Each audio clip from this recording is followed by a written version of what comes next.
classes. I am Sureha Posh and I am back again. जैसे मैंने आपको last videos में टॉपिक फर्स्ट इंग्लिश ग्रामर का पढ़ाया था, टॉपिक सेकंड पढ़ाया था।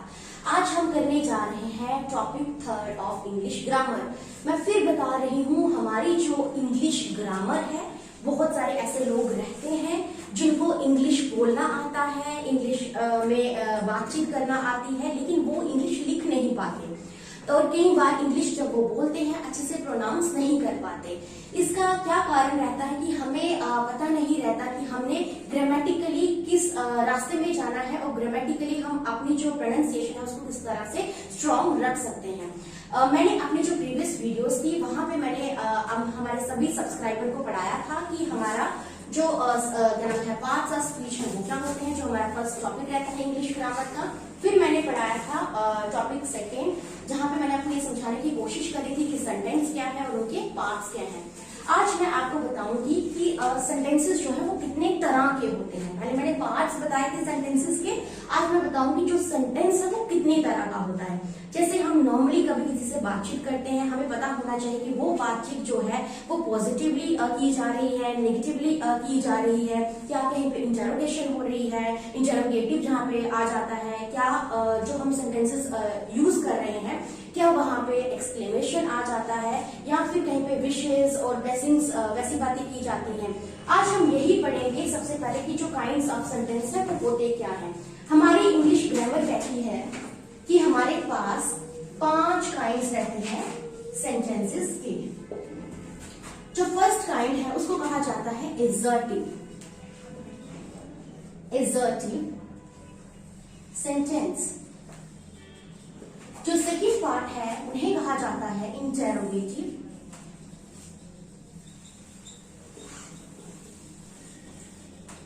थर्ड पार्ट होता है सेंटेंस का एक्सक्लेमेटरी।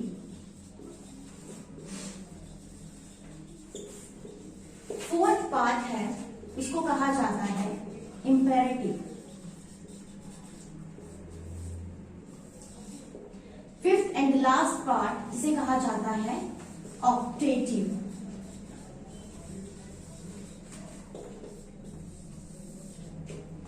चलिए सबसे पहले हम करते हैं एसर्टिव सेंटेंस कौन सा होता है।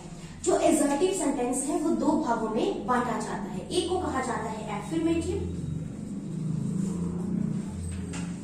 दूसरे को कहा जाता है नेगेटिव। जो एफर्मेटिव सेंटेंस रहता है उसको डिक्लेरेटिव भी कहा जाता है, और जो नेगेटिव है, नेगेटिव का मतलब हो गया नेगेटिव स्टेटमेंट्स, जिन सेंटेंसेस में नेगेटिव स्टेटमेंट्स दी जाएं। डिक्लेरेटिव में क्या होता है, सिंपल पॉजिटिव स्टेटमेंट्स जो है वो दी जाती हैं। सेम एग्जाम्पल मैं दोबारा सेम लूंगी, रिया की एग्जाम्पल लूंगी। मैं यहां पे लिखूंगी रिया इज माई बेस्ट फ्रेंड। ये पॉजिटिव स्टेटमेंट है, सिंपल मैंने बताने की कोशिश करी।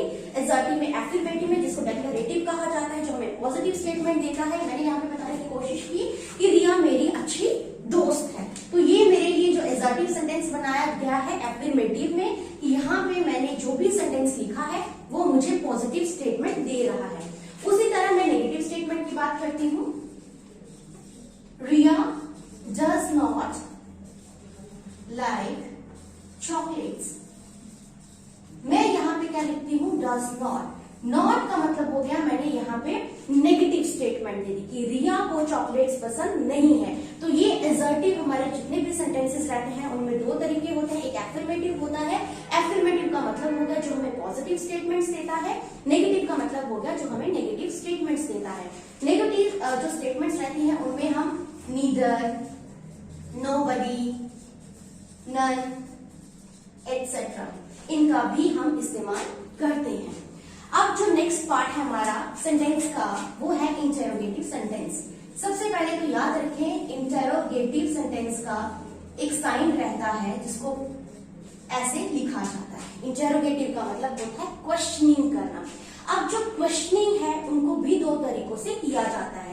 मैं फिर आपसे एक बार फिर से आपको बताने की कोशिश करूंगी। जब मैं अपने वीडियोस में टेंसेस आपको सिखाऊंगी वहां पे आपको ये चीज के बारे में पता चलेगा कि जो इंटेरोगेटिव सेंटेंसेस हम करने वाले हैं उनको हम किस वे में यूज करते हैं जब हम टेंसेस बात करते हैं, टेंसेस हो, हमारे पास वॉइसेस हो या हमारे पास स्पीच हो। अब जो इंटरोगेटिव सेंटेंसेस है अगेन ये दो तरह के होते हैं। एक को बिगेन किया जाता है विद हेल्पिंग वर्ब्स। मैंने अपनी लास्ट वीडियो में आपको पार्ट्स ऑफ सेंटेंस के बारे में बताया था, वहां पे मैंने आपको बोला था जो हेल्पिंग वर्ब्स हैं वो क्या होती हैं। दूसरे बिगेन किए जाते हैं क्वेश्चनिंग वर्ड्स। जो मैंने लास्ट वीडियो में आपको बताया था हेल्पिंग वर्ब्स, जिनको कहा जाता है ऑक्सिलरी वर्ब्स या जिन्हें कहा जाता है मोजाइल्स, ठीक है। जब हम उन चीजों से कभी भी किसी की क्वेश्चनिंग करते हैं, उनका इस्तेमाल करके कोई क्वेश्चन पुट करते हैं, उनको कहा तो इंटरोगेटिव सेंटेंस ही जाता है, लेकिन वो बिगेन किए जाते हैं हेल्पिंग वर्ब से। जैसे मैंने यहाँ पे लिखा Riya is my best friend, यहाँ पे मैं इसका क्वेश्चन बनाने की कोशिश करूंगी, is Riya my best friend. अब यहाँ पे मैंने क्या कर दिया, जो हेल्पिंग वर्ब है उसको बाहर निकाल दिया और हेल्पिंग वर्ब से ये क्वेश्चन बना दिया। तो इंटरोगेटिव सेंटेंसेस दो तरह के होते हैं, एक तो सिंपल क्वेश्चनिंग वर्ड्स हो गए और दूसरे जिनको हम हेल्पिंग वर्ब्स का इस्तेमाल करके क्वेश्चनिंग पुट करते हैं। अब देखो जहां पे जो क्वेश्चनिंग वर्ड्स है, क्वेश्चनिंग वर्ड्स क्या होते हैं, जो WH से शुरू होते हैं, what, where, whose, whom, how, when, etc. इनको भी क्या कहा जाता है, इंटरोगेटिव सेंटेंसेस ही कहा जाता है। अब हम आगे बढ़ेंगे, थर्ड पार्ट है मेरा सेंटेंस का, जिनको कहा जाता है एक्सक्लेमेटरी सेंटेंस। इनको भी दो भागों में बांटा गया। सबसे पहले जो एक्सक्लेमेटरी सेंटेंसेस होते हैं उनका भी इंटरोगेटिव सेंटेंसेस की तरह एक साइन रहता है, जो मैंने यहाँ पे लिखा है। तो एक्सक्लेमेटरी का भी एक साइन रहता है जिसको इस तरह से लिखा जाता है, ठीक है। तो जो एक्सक्लेमेटरी सेंटेंस होता है ये भी दो तरीके का होता है, एक में क्या होती है सॉरोस, एक में क्या होती है हैप्पीनेस। अब जो मेरी फर्स्ट वीडियो रही है हमारे चैनल पे, वहां पे मैंने पार्ट्स ऑफ स्पीच करवाए थे। वहां पे मैंने आपको एक पार्ट ऑफ स्पीच करवाया था इंटरजेक्शन। इंटरजेक्शन में मैंने आपको एक चीज बताई थी कि जो इंटरजेक्शन होता है उसका हमारा जो सेंटेंस है उसके साथ ग्रामेटिकली कोई लेना देना नहीं होता, लेकिन फिर भी हम उसको सेंटेंस में अपने इमोशंस को बयान करने के लिए लिखते हैं। तो जो एक्सक्लेमेटरी सेंटेंस होता है उनका भी यही काम रहता है। ये एक्सक्लेमेटरी सेंटेंसेस जो है वो भी हमारे सॉरोस और हमारी जो हैप्पीनेसेस है उनको एक्सप्रेस करने में हमारी मदद करते हैं। सॉरोस में हम जैसे लिख दें अलास, इंटरजेक्शन, ओ नो, उफ, आउच, ये सारी आ गई हमारे पास सॉरोस। हैप्पीनेस में हमारी इंटरजेक्शंस आ जाती हैं hurray, hip hip hurray, yippee, wow, etcetera. अगर हम सेंटेंसेस में इनकी बात करते हैं तो ग्रामेटिकली इनका कोई लेना देना होता नहीं है, लेकिन फिर भी हम इसका इस्तेमाल करते हैं ताकि जो कोई भी जिस पर्सन से हम बातचीत कर रहे हैं हम उनको अपनी बात समझा सकें, अपने जो इमोशंस हैं उनको जाहिर कर सकें। मैं दोबारा से रिपीट करवाती हूँ, मैंने आपको काइंड्स ऑफ सेंटेंस में फर्स्ट टाइम करवाया एसर्टिव। एसर्टिव में दो आ जाते हैं, एफर्मेटिव देन नेगेटिव। एफर्मेटिव जो है वो डिक्लेरेटिव होता है, जो हमें पॉजिटिव स्टेटमेंट्स देता है, नेगेटिव हमें नेगेटिव स्टेटमेंट्स देता है। सेकंड पार्ट रहता है इंटरोगेटिव सेंटेंस का। इंटरोगेटिव में सबसे पहला साइन ऑफ इंटरोगेशन आ जाता है, जो कि ऐसा रहता है। ये भी दो तरीके से होते हैं, एक तो बिगिन किए जाते हैं हेल्पिंग वर्ब्स के साथ, दूसरा बिगिन किया जाता है क्वेश्चनिंग वर्ड्स के साथ। थर्ड पार्ट हमने किया एक्सक्लेमेटरी सेंटेंसेस का, ये भी दो तरीके के होते हैं, एक में सॉरोस आ जाते हैं और दूसरे में हैप्पीनेसेस आ जाते हैं। इसमें हम इंटरजेक्शंस का इस्तेमाल करते हैं। सॉरोस के लिए इंटरजेक्शंस लग जाती हैं अलास और नो, उफ, और हैप्पीनेस के लिए जो भी हम अपनी हैप्पीनेस को जाहिर करने के, सरप्राइजेस को जाहिर करने के लिए हम अजीब भी इंटरजेक्शंस का इस्तेमाल करते हैं, और साथ में इसका एक साइन रहता है जैसा इंटरोगेटिव सेंटेंस का रहता है। Now moving to the fourth part of a sentence which is imperative sentence.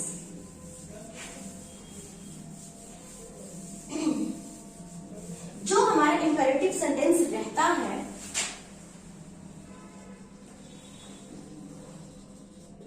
आपने देखा होगा, हम जो भी हम बातचीत करते हैं उन सेंटेंसेस में कभी किसी को किसी चीज के लिए बोलते हैं, कभी किसी को सलाह मशवरा देते हैं, कभी कोई सुझाव देते हैं, कभी कोई चीज ना करने के लिए बोलते हैं, कभी कोई चीज करने के लिए बोलते हैं, कभी हम उनको किसी तरह से उनको प्रपोज करने की कोशिश करते हैं।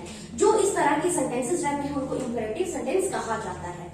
इंपेरेटिव सेंटेंसेस में आ जाते हैं आपके ऑर्डर्स, आपके एडवाइसेस, आपके सजेशंस, आप बेड आ जाता है, देन फॉरवर्ड आ जाता है, प्रपोजल्स आ जाते हैं, कमेंट्स आ जाती हैं, एक्सेट्रा। अब देखो ऑर्डर्स, ऑर्डर का मतलब क्या होता है, किसी को कुछ करने के लिए बोलना। लेकिन जो ऑर्डर है वो कौन कर सकता है, जो पर्टिकुलर अथॉरिटी होती है। कमांडिंग होता है किसी को कमांड करना, जैसे कंपनी के कमांडर्स होते हैं, किसी तरह के कमांडर्स होते हैं, वो अपनी कंपनी को लीड करने के लिए उनको कमांड दे सकते हैं। नेक्स्ट हमारे एडवाइसेस होते हैं। एडवाइसेस होता है किसी को सलाह देना, सलाह देना कि तुम ऐसा करो, इस तरह से करो, इस तरह से नहीं करो, किसी भी चीज को आप बोल सकते हो एडवाइसेस जो है मशवरा देना, सलाह देना। फिर होता है सजेशन। सजेशन होता है सुझाव देना। सुझाव का मतलब हो गया जैसे आप कहीं बाहर घूमने के लिए जा रहे हो, आप अपने दोस्तों से पूछ लो कि let us go to the park, let us go for a movie. तो जहां पे आप सजेस्ट करते हो, किसी फ्रेंड को सुझाव देते हो कि मैं बाहर की तरफ जा रहा हूँ, चलो तुम भी मेरे साथ चलो, वहां पे सजेशन दी जाती है। बेड और फॉरवर्ड क्या होता है, बेड होता है जैसे आप कभी पार्क में गए, आपकी जो फैमिली मेंबर्स हैं वो भी आपके साथ हैं, वो आपको बोलते हैं कि चलो बच्चे यहाँ नहीं बैठो, अपने फ्रेंड्स के साथ खेलो। मतलब उन्होंने आपको कुछ करने के लिए बोला। अब जहां पे भी आपको किसी चीज को करने के लिए बोला जाता है उसको बेड कहा जाता है।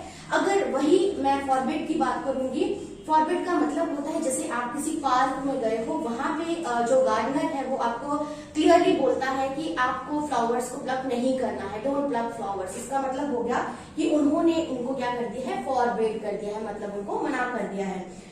फिर आ गया प्रपोजल्स। प्रपोजल्स क्या होते हैं, प्रस्ताव रखना। जैसे आप कहीं आपके घर में कोई गेस्ट आ जाए, या फिर आप कहीं जॉब कर रहे हो, वहां पे आपको कोई और कंपनी आपके बोल दे कि आप ये काम करेंगे, अपनी जॉब छोड़ के क्या आप हमारे ऑफिस में काम कर सकते हैं। ये क्या होता है, सुझाव होता है, ठीक है। प्रपोजल्स प्रस्ताव होता है। अब जो प्रस्ताव होता है ये आप पे डिपेंडेंट रहता है कि आप उसे एक्सेप्ट करते हो कि आप उसे एक्सेप्ट नहीं करते हो। तो ये रहते हैं हमारे इंपेरेटिव सेंटेंसेस। अब लास्ट पार्ट जो है सेंटेंस का, उसे कहा जाता है ऑब्जेक्टिव सेंटेंस। हमने अपने सेंटेंसेस में पढ़ लिया नॉर्मल कैसे बात की जाती है, नेगेटिव वे में कैसे बात की जाती है, क्वेश्चनिंग कैसे किया जाता है, एक्सक्लेमेशन क्या होता है, इंटरजेक्शंस का इस्तेमाल कैसे किया जाता है, इंपेरेटिव सेंटेंसेस को हमने पढ़ लिया।